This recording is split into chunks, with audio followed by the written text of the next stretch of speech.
നമ്മളെല്ലാവരും സിനിമ കാണുമ്പോൾ അതിൽ പല സിനിമകളിലും based on a true story, based on true incident, inspired by true story തുടങ്ങിയവയെല്ലാം തന്നെ കണ്ടിട്ടുണ്ടാവും. അതായത് ഈ സിനിമയിൽ കാണിച്ചിട്ടുള്ള സംഭവങ്ങൾ യഥാർത്ഥ ജീവിതത്തിൽ സംഭവിച്ചിട്ടുള്ളതാണ് എന്ന്. ഇത്തരത്തിലുള്ള ഒരുപാട് സിനിമകൾ നമുക്ക് കാണാൻ കഴിയും. ഇത്തരത്തിലുള്ള സിനിമകൾ മറ്റു സിനിമകളെ അപേക്ഷിച്ച് നമ്മളെ ഒരു പ്രത്യേക ഇംപ്രഷൻ ക്രിയേറ്റ് ചെയ്യാൻ കഴിയുന്നതാണ്. ഇത്തരം സിനിമകൾ കൂടുതൽ റിയലിസ്റ്റിക്കും അതോടൊപ്പം തന്നെ ഈ സിനിമകളോട് നമുക്കൊരു പ്രത്യേക അറ്റാച്ച്മെന്റ് ഫീൽ ചെയ്യാനും കഴിയുന്നതാണ്, യഥാർത്ഥത്തിൽ നടന്നിട്ടുള്ള ഒരു സംഭവമാണ് എന്നതിലൂടെ. ഇതുകൊണ്ടെല്ലാം തന്നെ സിനിമകളുടെ മാർക്കറ്റിങ്ങിന് വേണ്ടി ഇത്തരം സിനിമകളിൽ ഈ ഒരു കാര്യം എടുത്തു കാണിക്കുന്ന ഒന്നുകൂടിയാണ്. ഈവൻ തോ ആ സിനിമകളിൽ നടന്നിട്ടുള്ള എല്ലാ കാര്യങ്ങളും യഥാർത്ഥത്തിൽ നടന്നിട്ടുള്ളത് അല്ലെങ്കിൽ പോലും, അതായത് ഏതെങ്കിലും ഒരു ചെറിയ സംഭവമോ അല്ലെങ്കിൽ സിനിമയിലെ ക്യാരക്ടേഴ്സോ മാത്രമായിരിക്കും റിയൽ ലൈഫിലുള്ളത്. ബാക്കിയെല്ലാം തന്നെ അവർ ഫിക്ഷനിലായി ആഡ് ഓൺ ചെയ്തതായിരിക്കും. എല്ലാ സിനിമകളും ഇങ്ങനെയാണ് എന്നല്ല പറഞ്ഞത്, വളരെ കുറച്ച് സിനിമകൾ മാത്രമേ ഇത്തരത്തിലുള്ളൂ. അപ്പോൾ നമ്മൾ ഇന്ന് ഈ വീഡിയോയിലൂടെ നോക്കാൻ പോകുന്നത് 5 മികച്ച റിയൽ ലൈഫ് ബേസ്ഡ് മൂവീസിനെ കുറിച്ചാണ്. അപ്പോൾ നമുക്ക് നേരെ വീഡിയോയിലേക്ക് കിടക്കാം.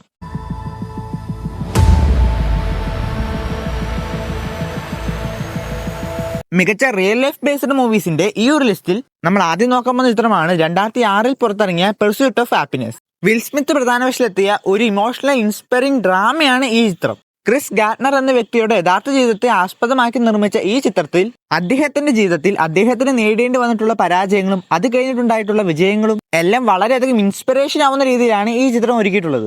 നിങ്ങൾ ജീവിതത്തിൽ ഏതൊക്കെ സിനിമകൾ കണ്ടിട്ടില്ലെങ്കിലും ഈ സിനിമ ഒരു വട്ടമെങ്കിലും നിങ്ങൾ കാണണം. കാരണം ഈ സിനിമ തരുന്ന ഒരു ഫീലുണ്ട്, അതൊരു പ്രത്യേക ഫീലാണ്. ഒപ്പം തന്നെ ഈ സിനിമ നമ്മൾ ഒരുപാട് കാര്യങ്ങൾ പഠിപ്പിക്കുന്നുമുണ്ട്. അതിപ്പോൾ നമുക്കുണ്ടായിരിക്കേണ്ട പ്രതീക്ഷകളായാലും അതേപോലെ റെസ്പോൺസിബിലിറ്റി ആയാലും തുടങ്ങി പലതിന്റെയും വില നമുക്ക് ഈ സിനിമയിലൂടെ കാണിച്ചു തരുന്നുണ്ട്. അതേപോലെ വിൽ സ്മിത്തിന്റെ കരിയറിലെ തന്നെ വൺ ഓഫ് ദി ബെസ്റ്റ് മൂവിയും അതേപോലെ വൺ ഓഫ് ദി ബെസ്റ്റ് പെർഫോമൻസും കൂടിയാണ് പെർസ്യൂട്ട് ഓഫ് ഹാപ്പിനെസ്. അതുപോലെ തന്നെ മൂവിയിലെ ഒരു സ്പെസിഫിക് സീനിൽ നമുക്ക് യഥാർത്ഥ ക്രിസ് ഗാർട്ട്നറെയും കാണാൻ കഴിയും. എന്തൊക്കെ പറഞ്ഞാലും നിങ്ങൾ ഇതുവരെ ചിത്രം കണ്ടിട്ടില്ലെങ്കിൽ ഉറപ്പായും ഒന്ന് കണ്ടു നോക്കാൻ ശ്രമിക്കുക. അപ്പോൾ നമ്മുടെ ഈ ലിസ്റ്റിലെ രണ്ടാമത്തെ ചിത്രമാണ് 2015 പുറത്തിറങ്ങിയ ദി റെവനന്റ്. ലിയോണാർഡോ ഡിക്കാപ്രിയോ പ്രധാന വേഷത്തിലെത്തിയ ഒരു എപ്പിക് സർവൈവൽ ത്രില്ലർ മൂവിയാണ് ദി റെവനന്റ്. 1800കളിൽ ജീവിച്ചിരുന്ന ഹ്യൂജ് ഗ്ലാസ് എന്ന ഒരു അമേരിക്കൻ ഫ്രണ്ടുകാരുടെ കഥയാണ് ഈ മൂവിയിലൂടെ പറയുന്നത്. നിങ്ങൾക്ക് സർവൈവൽ മൂവീസ് ഇഷ്ടമാണെങ്കിൽ നിങ്ങൾ ഉറപ്പായി മിസ് ചെയ്ത് കണ്ടിരിക്കേണ്ട ഒരു ചിത്രം തന്നെയാണിത്. ഈ മൂവിയിലേക്ക് നോക്കുമ്പോൾ ഇതിലെ പെർഫോമൻസ് ആയാലും ഡയറക്ഷൻ ആയാലും സിനിമോട്ടോഗ്രാഫി ആയാലും വിഷ്വൽസ് ആയാലും എല്ലാം അതിന്റെ ടോപ്പ് നോച്ചിലാണുള്ളത്. പിന്നെ ഇതിന്റെ സ്റ്റണ്ണിങ് വിഷ്വൽസ് കൊണ്ട് ഓരോ ഫ്രെയിമും വളരെയധികം ഗംഭീരമാണ്. അതേപോലെ ഇതിന്റെ ക്യാമറ വർക്കെല്ലാം തന്നെ എന്തിനേറെ ഡയലോഗുകൾക്കപ്പുറം വിഷ്വൽസ് കൊണ്ട് അതിന്റെ കഥ നമ്മളിലേക്ക് എത്തിക്കാൻ കഴിയുന്ന ഒരുപാട് രംഗങ്ങൾ ഈ മൂവിയിലുണ്ട്. അതേപോലെ ഡിക്കാപ്രിയോ, ടോം ഹാർഡി, ഡോമിനൽ ഗ്ലീസൺ തുടങ്ങിയവരുടെ എല്ലാവരും തന്നെ ഗംഭീര പ്രകടനവും ഈ മൂവിയിലൂടെ കാണാൻ കഴിയും. എന്തിനേറെ പറയുന്നു, ഡിക്കാപ്രിയോക്ക് തന്റെ ആദ്യത്തെ ഓസ്കാർ നേടിക്കൊടുത്തതും ഈ മൂവിയിലൂടെയാണ്. സിനിമ ഹിസ്റ്ററിയിൽ തന്നെ one of the best survival movie എന്നാണ് ഈ മൂവിനെ വിശേഷിപ്പിക്കുന്നത്. അപ്പോൾ ഈ മൂവി കണ്ടിട്ടില്ലെങ്കിൽ ഉറപ്പായും ഒന്ന് കണ്ടു നോക്കുക, ഒരിക്കലും നിങ്ങൾ നിരാശപ്പെടുത്തില്ല എന്ന് ഉറപ്പാണ്. അപ്പോൾ ഈ ലിസ്റ്റിലെ അടുത്ത ചിത്രമാണ് Wolf of the Wall Street. Martin സ്കോർസീസിയുടെ സംവിധാനത്തിൽ 2013 ഡിക്കാപ്രിയോ തന്നെ നായകനായ ഒരു ചിത്രമാണ് ഇത്. ജോർദൻ ബെൽഫോർട്ട് എന്ന വ്യക്തിയുടെ യഥാർത്ഥ ജീവിതത്തെ ആസ്പദമാക്കിയാണ് ഈ ചിത്രം എടുത്തിട്ടുള്ളത്. വാൾ സ്ട്രീറ്റിലെ ഒരു സ്റ്റോക്ക് ബ്രോക്കറുടെ കഥയാണ് ഈ ചിത്രത്തിലൂടെ പറയുന്നത്. ഡ്രാമ, ഡാർക്ക് കോമഡി വിഭാഗത്തിൽ പെടുന്ന ഈ ചിത്രത്തിന് ഒരുപാട് നിരൂപക പ്രശംസകൾ ലഭിച്ചിട്ടുള്ളതാണ്. പണം, പവർ, അഹങ്കാരം എന്നിവ ഒരാളുടെ ജീവിതത്തെ എത്രത്തോളം സ്വാധീനിക്കുമെന്ന് ഈ ചിത്രത്തിലൂടെ കാണിച്ചു തരുന്നുണ്ട്.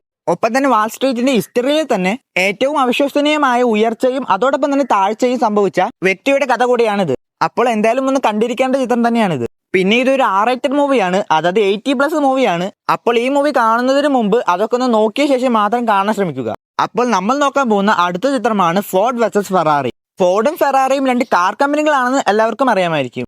എന്നാൽ ഇവർ തമ്മിൽ 1960കളിൽ നടന്ന ഒരു റേസിംഗ് കോമ്പറ്റീഷൻ ആസ്പദമാക്കിയാണ് ഈ ചിത്രം എടുത്തിട്ടുള്ളത്. അതായത് ലോകത്തെ തന്നെ ഏറ്റവും കൂടുതൽ ദൈർഘ്യമേറിയ റേസിംഗ് കോമ്പറ്റീഷനായ ഫ്രാൻസിലെ ലേ മാൻസിൽ ഫോർഡും ഫെറാറിയും ഏറ്റുമുട്ടിയ കഥയാണ് ഈ ചിത്രത്തിൽ.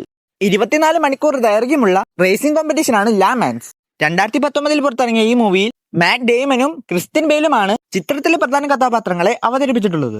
നിങ്ങൾ റേസിംഗ് സിനിമകളെല്ലാം ഇഷ്ടപ്പെടുന്ന ഒരാളാണെങ്കിൽ അല്ലെങ്കിൽ കാറുകളെല്ലാം വളരെയധികം ഇഷ്ടമുള്ള ഒരാളാണെങ്കിൽ നിങ്ങൾ ഉറപ്പായും കണ്ടു നോക്കേണ്ട ഒരു ചിത്രമാണ് ഫോർഡ് വേഴ്സസ് ഫെറാറി. ഈ സിനിമയിൽ എടുത്തു പറയേണ്ട ഒരു കാര്യം തന്നെയാണ് ഈ സിനിമയിലെ പേസിംഗ്. തുടക്കം മുതൽ അവസാനം വരെ നമ്മളെ എൻഗേജിംഗ് ആയി നിർത്താൻ ഈ സിനിമയ്ക്ക് കഴിയുന്നുണ്ട്. അതുപോലെ ഈ സിനിമയിലെ സ്റ്റോറി ആവട്ടെ ഓരോരുത്തരുടെ പെർഫോമൻസ് ആവട്ടെ എല്ലാം തന്നെ ടോപ്പ് ക്ലാസ് ആയിട്ടാണ് ചെയ്തു വെച്ചിരിക്കുന്നത്.